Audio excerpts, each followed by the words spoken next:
Hello and welcome to the Magic Online Championships. I'm Randy Bueller. I'm joined in the booth by Luis Scott Vargas, and we are getting ready for the feature match between Ondrej Strasky and Paul Nemeth. You get a good look at Paul. He is sitting down, waiting patiently. I think Andre may have stepped away from his computer briefly. What's the matchup we've got to look forward to here, Luis? So we've got Andre playing Merfolk here against Paul playing blue-red-white control with a Kiki finish, which sounds fancy, but really is just blue-red-white control with 3 Kiki in it. That works. And it is interesting that one of the cards that the blue-red-white control deck kind of crutches on to beat aggro decks are Wall of Omens. And Wall of Omens is actually not very good against Merfolk because Merfolk has all the island-walking lords. It has Lord of Atlantis and a Master of the Pearl Trident, the full 8, plus Spreading Seas, and the fact that Paul's just playing a bunch of islands. So given that walls are not as effective as they would be normally, it is a kind of fortunate pairing for the aggro deck that one of the blue-red-white key cards doesn't work. Got it. There's a good look at Ondrej Strasky. These guys are 3-2 so far this weekend. They are 3 matches of Cube down, 2 matches of Modern. There's 2 matches of Modern left to go. And even though 3-2 might not sound like the best start, it wouldn't be at a Pro Tour. But here, actually, this puts them kind of in the middle of the pack. So yeah, possibly even the upper middle of the pack, actually. 6th and 8th. Yeah, so 6th and 8th is not actually that bad, and it actually puts them well within striking distance of making top 4. I don't remember what the records were for the last Magic Online Championship, but I imagine somewhere in the vicinity of 11-5 is got to be close to a lock at making top 4. So yeah, 14 rounds. We get 2 7-round days. So. Oh, it's 14 rounds. So 14 rounds. So yeah, 11-3 and then 10-4, both pretty good records to have after these rounds. So yeah, a lot of it I think depends on whether the guys at the top of the standings manage to kind of run away from the field. If you get 2 people who run away from the pack, they just consume a lot of the wins, and it means that 3rd and 4th place spots could be relatively. When you end up with like a 15-1 or a 14-2, or a 13-1 or a 12-2, you end up with some 9 and 5s making it. Yeah, exactly. The Tomasz Glede and Lars Dom match. Hopefully, BDM can keep an eye on that for us in the red zone. That's going to be a big one to see kind of exactly how the top of the standings shake out. Yeah, it's funny. If you're in the middle of the pack, initially you want Tomasz to lose. You want it so that everyone's records are clustered together. But eventually you want Tomasz to start to win only because you're like, he's going to make it no matter what. Let's just make him take 1 slot and open up the other slots for everyone else. Yeah, players are ready. I'm ready here as well.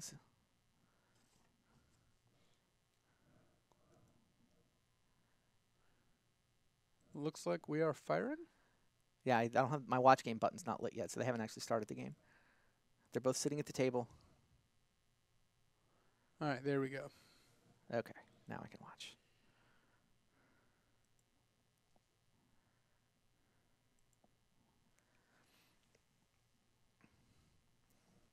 Paul's going to be on the bottom, Andre's going to be on the top, and we will alternate between the hands. So whoever's turn it is, that's the hand that you're going to see. Ondrej Strasky with his blue, white, red. Looks like Paul leads Colonnade. Paul really wants to hit a red source here because Electrolyze is actually awesome against Merfolk. But if you wait too long, then the Lords actually get out of reach. Aether Vial is a solid turn 1. You play Aether Vial over the Curse Catcher, right? Oh, definitely. Because you can just Vial out Curse Catcher turn 2 anyway. And this is actually an ideal hand for Strasky. It's got Aether Vial, 2 Lords. It's got Kira, which is actually a very important card in this matchup. And the fact that you can Vial in Kira and it's uncounterable is a pretty nice little bonus. Yeah, so Vial's going to pick up counters. He's going to be able to tap that to put Merfolk into play for free. It's got 1 counter on this first turn, so it's going to be Curse Catcher. And here he can go land and Lord, or he can also go land Spreading Seas. Yeah, it's interesting. Given that he has a Curse Catcher to protect against something like a Remand or a Mana Leak, he might want to play the Lord, but Spell Snare on the Lord is kind of annoying when you have an Aether Vial out and the Lords are going to be uncounterable soon. So I wouldn't be surprised if he just ends up casting Spreading Seas. Yeah, I think that, it's disruptive enough. Interesting. He's just casting the Curse Catcher. I'm surprised that he did not cast a 2-drop, but he read the Spell Snare exactly, apparently. Yeah, there was a Spell Snare sitting in Paul's hand. So he was playing around Spell Snare there. And this is actually going to be a really short game if Paul doesn't draw another land here, since Andre's good draw against Paul's bad draw is, leads to a kind of a lopsided game here. considering, Andre gets to Vial in a Curse Catcher, untap, put Vial up to 2, hit for 2, then Vial and Lord, so hit for 4, have double Curse Catcher up, and maybe not even cast anything into a spell snare, maybe just wait. Yeah, so with that Vial sitting on 2, he can put a Lord into play for free. He could cast a Lord with those 2 islands, but that he's already essentially he's already decided to play around Spell Snare. He's looking at this one Celestial Colonnade saying, that blue mana, that could be a Spell Snare, and in fact it is. And given that Paul's not doing anything and Andre has a Vial, there's no real reason to rush things. You're not under any clock. There's not much that you're really worried about here. And now that Andre drew Remand, of course, that completely gives him every incentive in the world just to sit there on 2 islands. Sit on 2 islands, attack with the Curse Catchers, Vial out a Lord. Here's the attack. Curse Catchers into the red zone.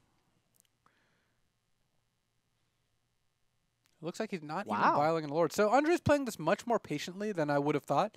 And given, I assume that he's tested this deck a lot, I'm going to defer to his play style here. I think I'm not at the point where I would just be confident in saying that he should have Vialed in a Lord main phase. What is he playing around? Like Supreme Verdict, maybe? Yeah, but Paul missed a land drop. I know. And you're going to Violate an end of turn anyway? So I guess he just doesn't want Paul to use his mana to cast Path. He's just going to try to force Paul to sit there with no mana or no spells cast over and over again. You're going to Violate out end step, though, right? Yeah, but this does give Paul one less, turn less to cast Path. Yeah, sure. And if he casts Path here, it'll get remanded. Yeah, it lets you fight with Remand a lot better. All right, so we go to Paul's end step. Now you have to Violate. Is going to get tapped. And here comes Master of the Pearl Trident. Yeah, the thing that's really pushed the Merfolk deck over the top is there are now so many Lords. You can copy them with Phantasmal Image between Lord of Atlantis, the Master, the Phantasmal Image, the Regery. You can play 16 Lords in your Merfolk deck if you want to right now.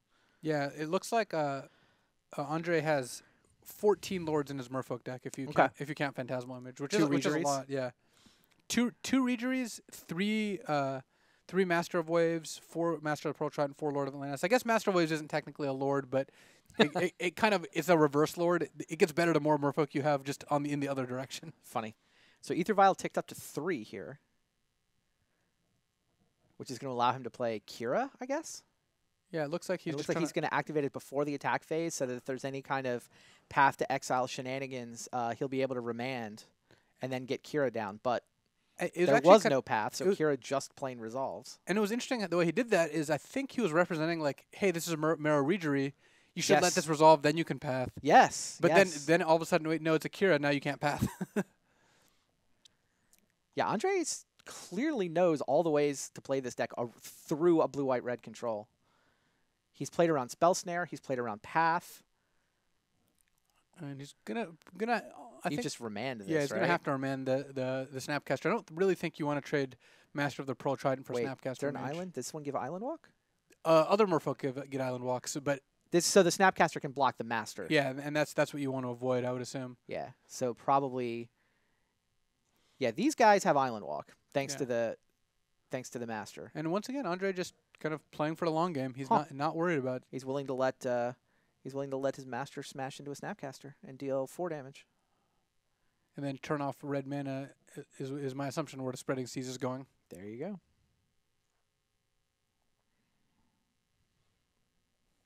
The backup Kira. Wow. Handful of spells for Paul, but not a lot of mana. Cannot Electrolyze, cannot Lightning Bolt. He can Path. Does not have the 4th mana for the Restoration Angel. So it's really just the Path that's live here, and the Spell Snare. Yeah, and Angel's really what he wants to play, because Path, just gets blanked by Kira, so he's just not even getting anywhere with that. The Vial's kind of off at this point, since Andre, had to put it up to 3 to get Kira out, and now doesn't have any other 3s, but I think that he's doing just fine. He's not actually doing a ton of damage, so he might want to just cast a Lord and just go for it. Though he's been pretty judicious about playing around counterspells so far. He doesn't know that Paul doesn't have a ton more else. He does have a Spell Snare though. So yeah, Kira's legendary ability is actually hurting him here. Doesn't want to play the second copy that he's got in his hand. Doesn't have the 4th mana to play a Lord with Remand backup either. So what do you chip away for 4? It's like he's giving away points, giving away points. Yeah, but he can just activate with Mutavault and hit for 6. That would kind of be in line with the patient plays he's made so far. True. The chat was speculating whether he was listening to the broadcast on his headphones here, but considering he's doing different things than we're saying, maybe he's listening and rejecting. He's also not listening to the broadcast, obviously. Right.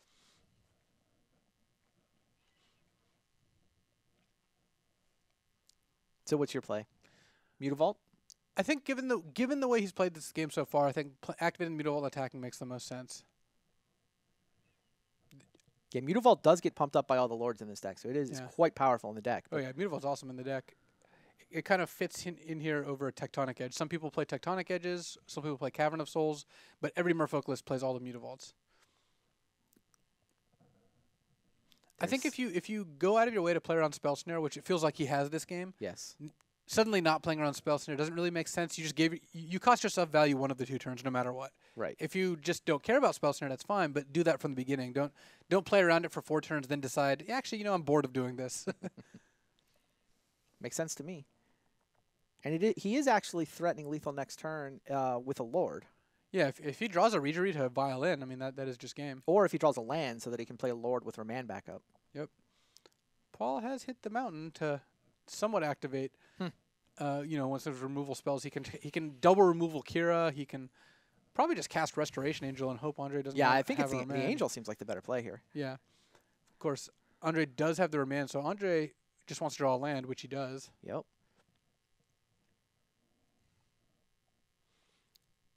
So do you cast a lord here if you're Andre?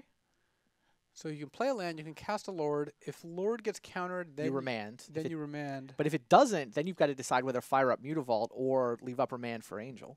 I think given that Paul's playing presumably a Restoration Angel deck and has enough mana for Angel out now, I like just attacking with Mutavault, playing a land and attacking with Mutavault, just everything. Okay. If Paul takes it, he goes to 2 and you're in good shape. If he plays an Angel, you remand it and he goes to 2 and you're in good shape. It feels like tapping mana for a lord runs into more things than it plays around. This is exactly the math Andre is doing in his head right now. He could also just play a land and play a lord, and if Paul does he doesn't have to activate Mutavault. Yeah. Right, he could have gone lord, no Mutavault. But he elects for Mutavault. Now he's got to play this island. Yeah, it's kind of... Why did he not play the island before he activated? I mean... He gave Paul a window where he could have responded. Well, technically he can tap the Mutavault for mana for remand, but... Yeah, it's still like... I mean, I get concealing information, but you're going to play it anyway. You should have played it first. All right. Paul has to go for the Angel here. I agreed. He's got no choice. It's not going to work, but he's got to try it.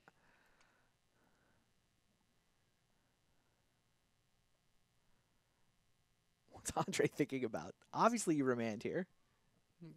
Yeah, I mean, this could be just be a nice little slow roll. Yeah, okay. Wow. What is going on? Andre is just... I guess he would rather just resolve the Lord now. Wow. Because he assumes that Paul's going to block Kira. Oh, and he's got to back up Kira. And then he can play Lord and then Violin Kira. Wow. This is interesting. He's right. I mean, I enjoy watching this because this is... Andre is really, going to the tank and coming out with good plays here. Totally agree.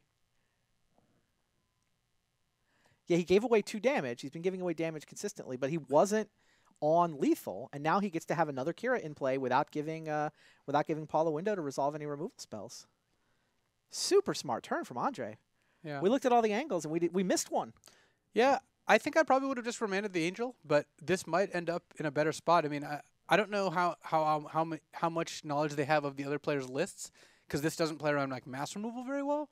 But if he knows what's in Paul's deck, then this is a much better play. I think you end up with a more assailable board position or less assailable board position. Yeah, I guess it loses to plain Supreme Verdict or just Anger of the Gods.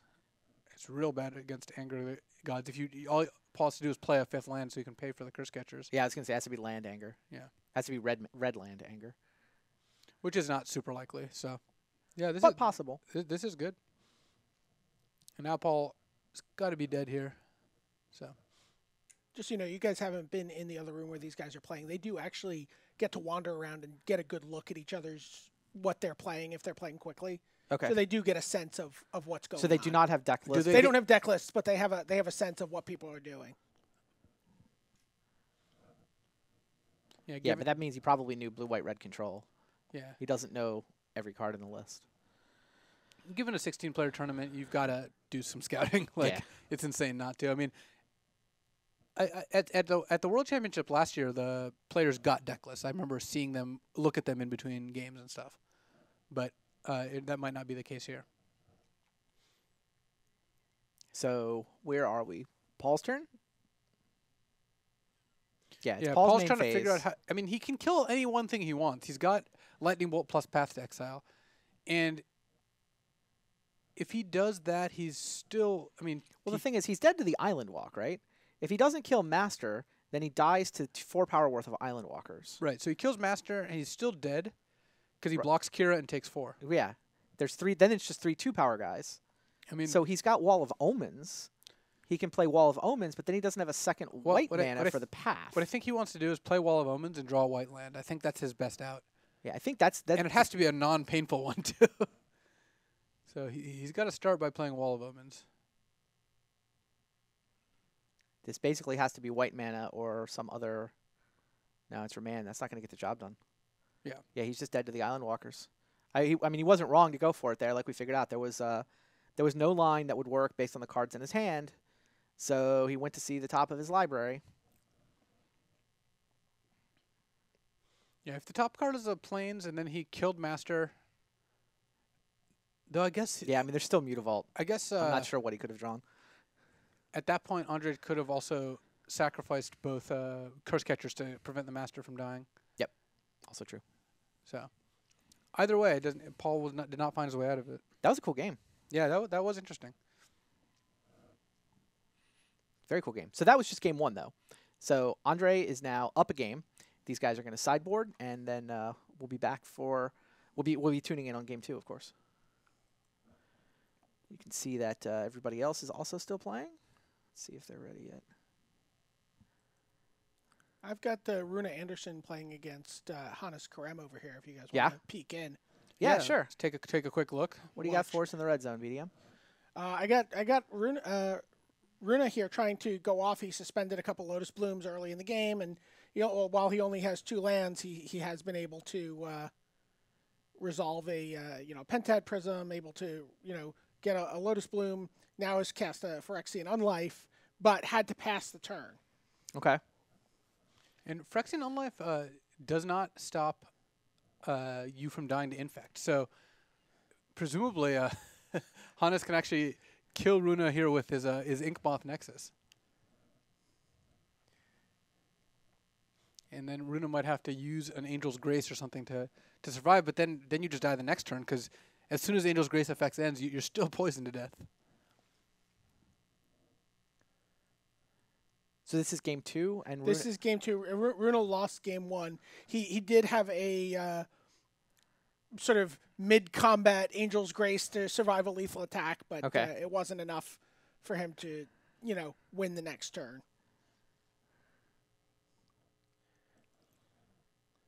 So this looks like lethal poison right here.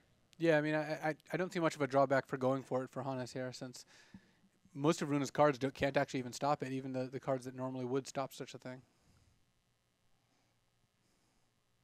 Since the Ravager can become a 5, 8.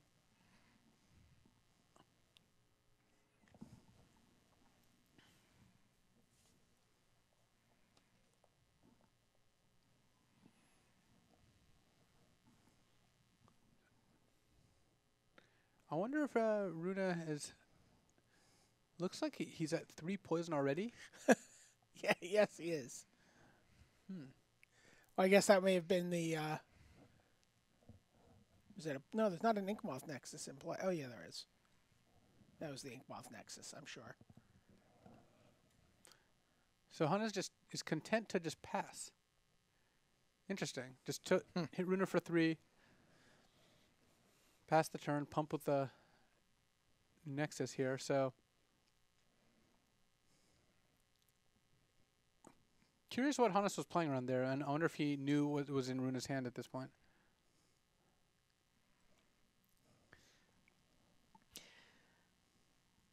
We will definitely let you know how that turns out. But meanwhile, Andre and Paul are back at it in our feature match area.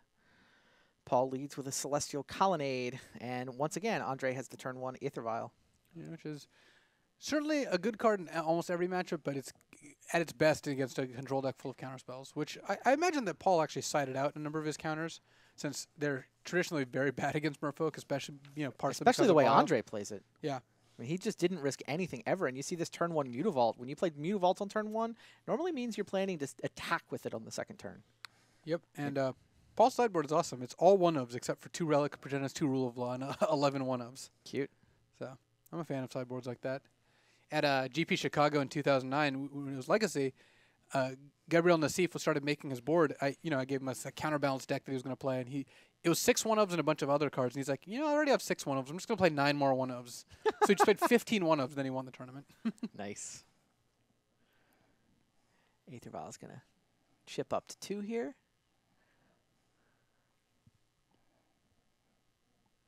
Andre's got... He's got Silvergull Adept and no Merfolk to go with it, right? Yeah, but he can just vial it in. It might cost 5 to cast, but yeah, it's a nice little combo with Aether Vial. Funny. He's got Relic of Progenitus ready to fight Snapcaster Mage. He's got Spell Pierce, ready to just get involved in a counter war. And he's even got the Spreading Seas, which at their worst can turn off Celestial Colonnade. Yeah, this is his 3rd turn, so seems like he can play a land. He can threaten Spell Pierce and just crack with the Mutavault again, if that's how he wants to play this. Then planning to vial in the Adept. He decides he's going to cast Relic of Progenitus. And not worry too much if Paul wants to fight over that. Yeah, exactly.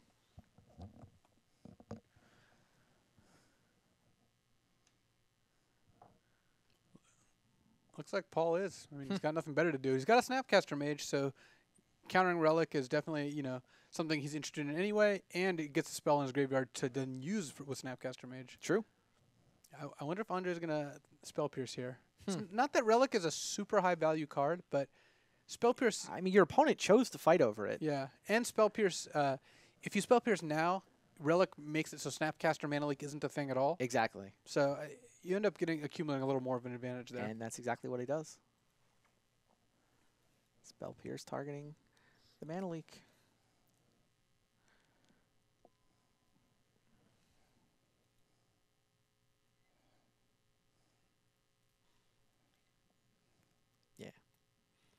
So Andre is not planning to cash this in for a card. He's planning to just leave it in play and keep the graveyard pinned at approximately 0 for the rest of the game. Yeah, I mean, he might cash it in if the game gets to a point where it looks like he needs it, but he really does not have a reason to go nuts and just use it right now. I mean, it just degrades the value of Snapcaster enough that overall he's just happy just having it in play.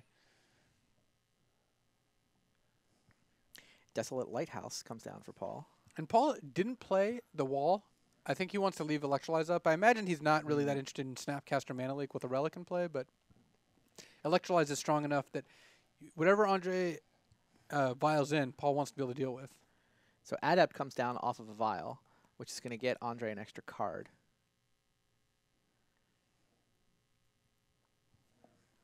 Paul is thinking, I think he's trying to decide whether to Electrolyze now or whether to let Andre untap and hope that maybe he gets extra value. What do you think? Do you just fire it off now on your own end step if you're Paul? I think you probably do, just because if you let Andre untap, it's not like he's going to, play a second 1-toughness creature. He could attack with Mutavault. Killing Mutavault is kind of nice, but he can also tick his vial up to 3 and respond to your Electrolyze with Kira. Yeah, Kira won't trigger in that case. But okay, that doesn't work. Fair enough. But with a vial on 3, you don't have infinite time to Electrolyze, and if Andre does have a Kira, he's not going to play a Lord before putting Kira into play. So if the vial ever taps, you have to use it in response anyway. I think you might as well just use it now. This is card parity here. Plus, this plays around Remand. Mm-hmm. You don't really want your 3-cost spell getting remanded if you can avoid it.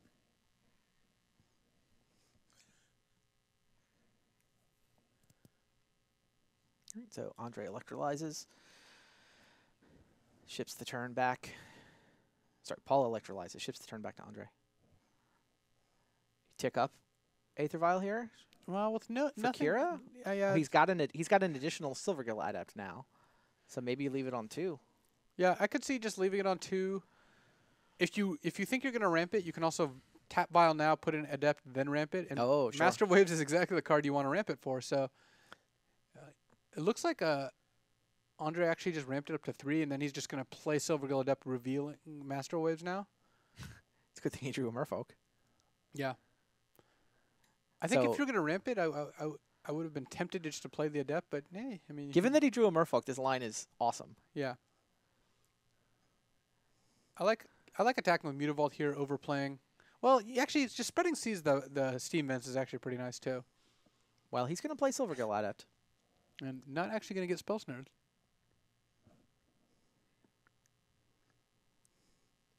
And here's Spreading Seas in addition. If this turn worked out great. Spreading Seas is even another blue pip for Master of the Waves. Yeah, if Andre was planning on casting Spreading Seas anyway, he might have wanted to leave blue up, and so he could have cast a Lord instead, which he did draw.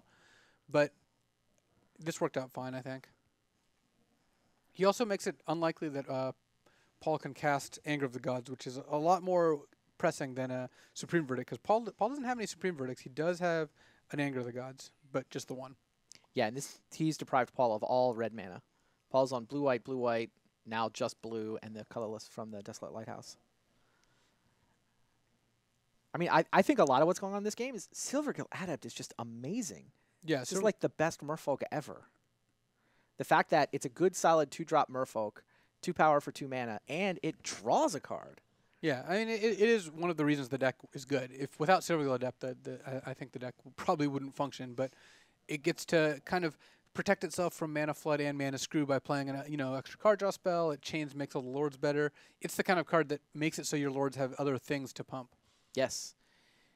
And meanwhile, Kira's doing good work here too. If it wasn't for Kira, Paul could just go Snapcaster Electrolyze off the red mana that's in his hand. Yep. Instead, he's got nothing but Wall of Omens. And it's especially painful because this is the one turn where Andre is tapped out and the Relic can't actually stop Snapcaster Mage. Right. But Paul did not have enough resources to kill Kira and still cast Electrolyze. Right. Yeah, I was slightly surprised Andre tapped his Relic main phase. Andre's pretty convincingly... Well, tapping it doesn't matter because it's always just Paul's choice. He has to keep mana up in order to really get use out of it. All right. Well, Tectonic Edge takes out Mutavault. Yeah. Andre's pretty convincingly out-controlling Paul here. He really is. He's just eliminating all avenues that he has to interact. And once you've ticked Vial up to 4, which Andre did, that can't be good news. There's only one reason for that, and you're not going to do it unless you have it in hand.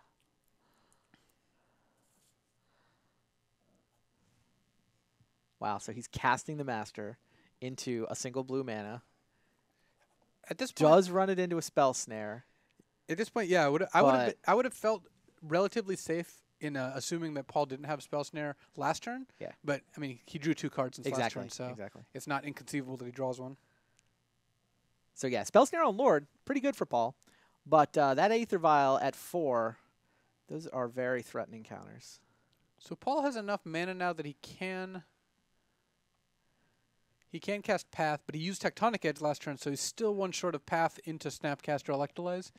He could Path Kira, get it countered, then Snapcaster Path Kira again.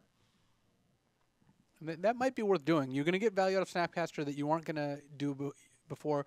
So I think just playing like an untapped Sacred Foundry and passing the turn and hoping that Andre vials in Master and you get to do that. You can also double Path Master, actually, if you really want to. But I assume getting rid of Kira is a higher priority. Because if you get rid of Kira, Master only gives you 2 tokens, which is not the end of the world.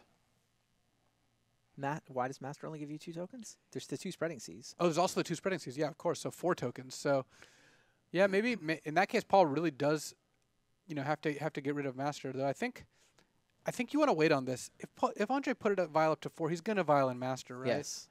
But Paul feels like he's got to go Path on Kira, pay for this Sacred Foundry to get it untapped. And now Kira has already countered 1 spell. And he could just Electrolyze here, but one reason I like using Snapcaster is the Relic is going to make Snapcaster irrelevant later. So there was a window here where Snapcaster could actually do something. Yeah. And yeah, wow, Andre gets to respond to this with the Aether Vial. So that Kira is still in play while Master of Waves resolved. How about 6 tokens? Yeah. How do you feel about 6 tokens? 6 tokens is a lot better. So Paul's actually just dead now. Yeah, and Paul's down. He's just got 1 untapped blue mana. That is not going to get it done. No, Andre can just attack him. I mean, you can cast the Kira. Oh, by the way, here's a replacement Kira. Just in case, but yeah, I think given that Andre represented Master, you have to wait on that whole removal sequence. Yeah. Because if you do it main phase, then you actually just die. Though I think Paul was probably going to lose either way. Yeah, I mean, Paul may have said, I can't possibly beat Master, so I'm not even going to bother trying to play around it. Yeah. That's possible. But wow, Ondrej Strasky with just a clinic on how to play Merfolk. Yeah, that was impressive. He really was. He has to have played that deck a ton in order to play that way. Because when you make the very non-obvious plays and they work, then you didn't just randomly choose them. No, that's a great point. Welcome back, Randy Buehler, Luis Scott Vargas. We got Brian David Marshall over there in the red zone. Brian, you got anything for us? I do. I have, we got to see Ferran Lee's deck in action. Oh, yeah? Really get this is the Howling Mine Turbo Time Walk? This is the Turbo Time Walk deck. I've got a game. You got a replay queued up for us? I do have a replay queued up for us when they're done playing it. Oh, yeah, you can't watch a replay until the match is over. Yeah, no, they're still... okay, now what was the update? When last we talked to you, we were watching the Ad Nauseam deck. Yeah, it's... Karem opted not for the lethal attack, and it looks like he ended up defeating Rune 2-1. Okay, so Hannes got that match? Yeah. Yeah, I was surprised he didn't actually go for lethal there. I mean, Slaughter Pact is the card you're worried about there, but yeah, I mean, he did, unless he had like a Spell Pierce or something in his hand, which he very well could have. Okay, so who are we watching now? Well, this is the next game in the match between Ferran Lee and Bruno Diaz. Oh, sweet. And so we're just cycling a cryptic command here. And see, I can immediately tell that Ferran's not doing well this game because he doesn't have a Howling Mine in play.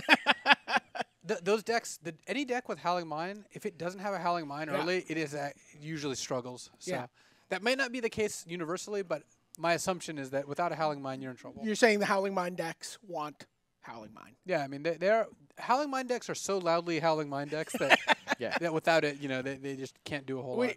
We actually saw in the game replay that I'd like to go back to when we get a chance is we saw Ferran working old school Jace Bellerin. Yeah, and that's another Howling Mine. Yeah. Yeah, I mean, it doesn't have to be literally Howling Mine, but it has to be some way of making it so that all of your cards that let you take extra turns actually progress the game instead of just cycling. Yeah, many hard cast Temporal Masteries were in that game. So is this game 2 or game 3? I believe this is game 3. Game 3, it looks like.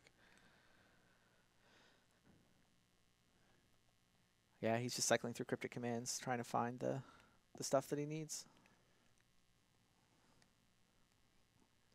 This is Ferran Lee playing against Bruno Diaz. Bruno has finally picked up his first win, so these guys are both sitting on 1-4 coming into this round, trying to get off of the bottom table, back up into the scrum in the middle of the standings. And even if top 4 is a long shot, there's still pretty significant upgrades and prizes each tier you go up. So yeah, they're playing for a lot still. True. And I mean, it's not 4 losses. You're not out of it. You're just. But when you start 0-3 or 1-4, then your tiebreakers mean that you're going to have a hard time beating out other people who ended up on 4 losses. Yeah, and we're closing in on the halfway point in this tournament, so they probably need to win out from here. But like you said, get out of the bottom 8, and the prize money starts ramping up really nicely. All right, so we've talked a lot about Ferran Lee's Howling Mine deck. Bruno is on Splinter Twin. And pretty straightforward. This is a Tarmo Twin list. I see the green mana. Yeah, and it looks like he pacted the Cryptic Command. That seems a little aggressive to me. I mean, the Cryptic Command was essentially cycling, right? Unless there's something else going on that we didn't see. I believe so, yeah. That was an aggressive pact indication. Well, actually, I think the 2 Pastramites and the Exarchs, I think one of those was resolving. So was it Dismiss? Yes. Yeah, Dismiss makes a little more sense there, but... Laboratory Maniac. All right, let's just run this guy out. Hello, victory condition. 46 turns from now. That guy's going to be a problem. Yeah, Ferran's victory condition. As long as he can take those 46 turns without his opponent getting any. Right. That's the plan. Unfortunately, on Magic Online, you can't really count on your opponent forgetting to pay for a pact. Ferran's win condition is Laboratory Maniac, and he has Elixir of Immortality, so... It's kind of like Aetherling Elixir, though you do actually need both. They seem a little at cross purposes, right? Yeah, the idea, I guess, is that if once you go off, you just go off. So.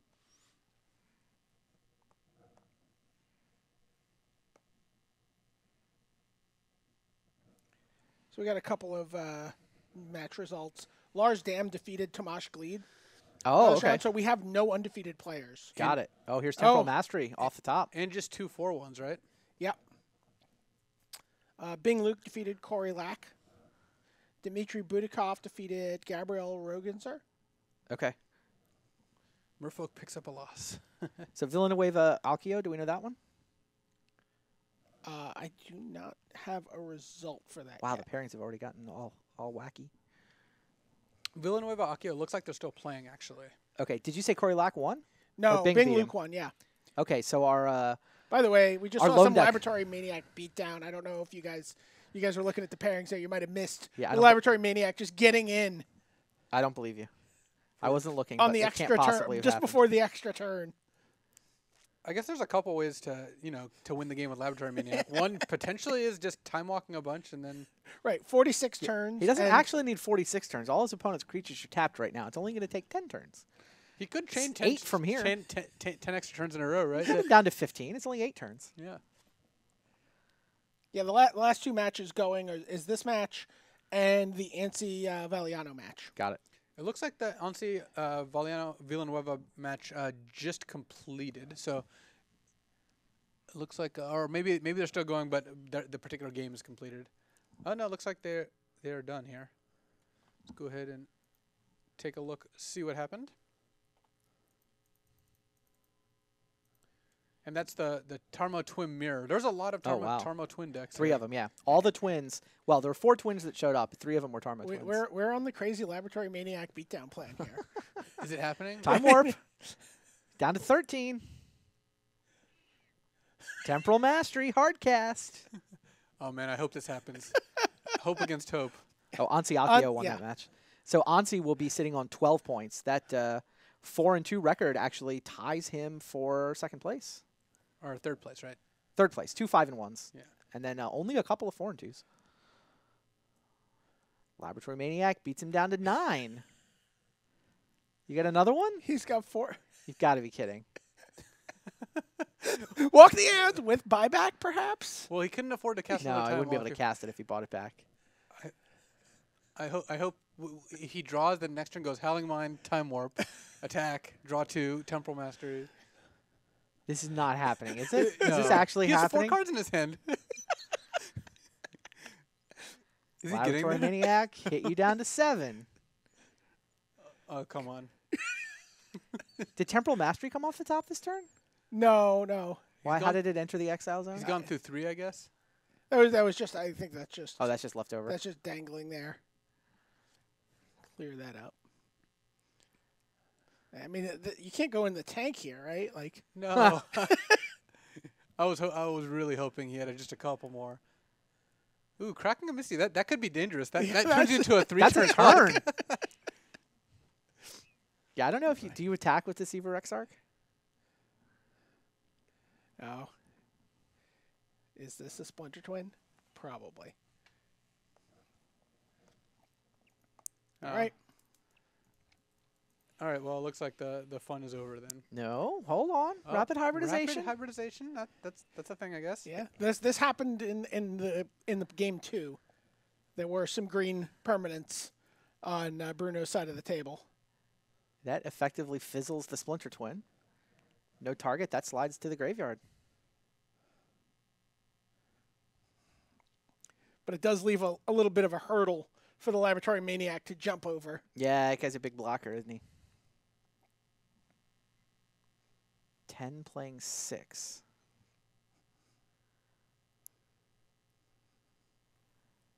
He's gone through 21 cards without finding a Howling Mine. That's for Ondley. Wow. Walk the Eons. Yeah. Unfortunately, he doesn't get to attack with the Laboratory Maniac. Yeah, without a Howling Mine, you're just losing cards, basically. I mean, you're cycling, but every time you draw like a land, you know, it's just another turn. You didn't get to do anything.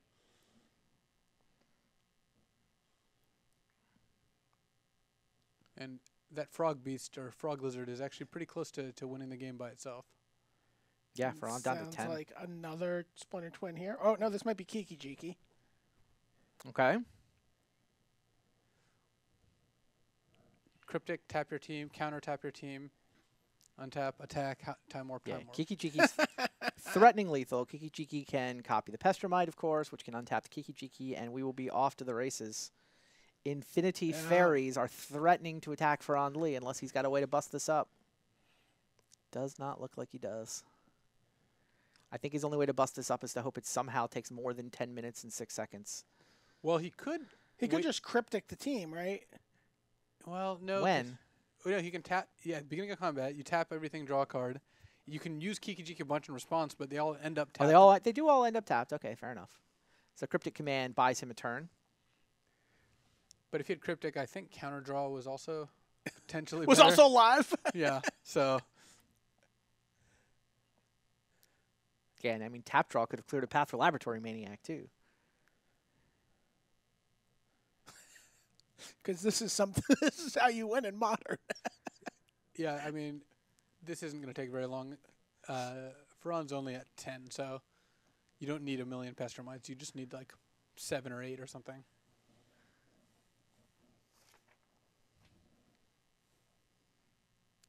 Oh, so someone points out that you see the Bruno's at 6. There is actually a chance Ferran was holding rapid hybridization for a while. He could have actually hybridized his own Laboratory Maniac to double attack. And the 3 damage attacking for all of those turns would have actually been enough for the win. Now he only did 6 attacks. That would have been 18. The Misty Rainforest. It would have been a super close race if he'd had the rapid hybridization at the very beginning of the time walk chain. And he'd cast it, but you can't know that that's going to be correct. You're going to draw exactly enough. That seems like there's no way that's right. I think he would have been like 1 damage short anyway. It would have been a kind of speculative definitely way to go.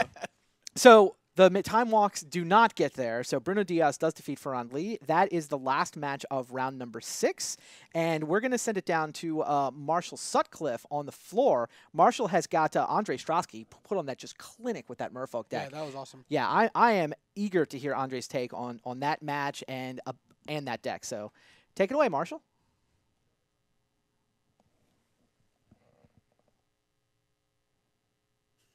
It's on. Yep. Hey, guys. Welcome back to the Future Match area. Marshall Cycle. We got Ondrej Strasky with me. Welcome. Hi, hi. And Ondrej, a young man in a field full of distinguished gentlemen, 18 years old from Czech Republic. Are you pretty nervous coming in here, or have you been pretty chilled out? Yeah, I'm kind of nervous, but when you just sit down and play, like the nervousity falls off, so it's okay. I just want to play and win. Yeah, and speaking of winning, we watched you in the feature match area win, and I think we were all impressed with your style of play, with your Merfolk deck, and also your demeanor. You made sure to take your time on each of your decisions. How much experience do you have with that deck? Well, actually, first of all, I think I played the first game pretty bad. Okay. I tried to play around some cards that I shouldn't have. Like the second game was fine, but the first game was bad. With the experience, I tested Merfolks for like 14 days. I actually picked up the deck because my friend Peter Sokurek finished 16th in the last Pro Tour, and he went 8-1-1 with Merfolks. So I picked it up because he told me it's pretty good, and I think it is. And did he help you test as well? Yeah, we played a lot. We tested mostly this matchup because I think it's the hardest. Like they have a lot of removal, and you have to play in certain ways so you wouldn't lose. You have to like trade for 1-for-1 and with Adept try to like not get blown by Snapcaster and stuff like this. So it's pretty hard. Yeah, he has a lot of tools, that the red white blue deck, against your deck. Yeah, that's true. Like he has like Snapcaster and Electrolyze are the 2 worst cards for you. Like you don't care about like Anger that much, Anger of the Gods, but these cards are really bad. Now, talk to us about your cube draft. Are you a big cube fan? I'm not a big cube fan. So you're the one. Yeah, I came here with strategy to force monored, but actually yesterday we were playing here and I like saw that guys were first picking Grim Law Monster and stuff like that.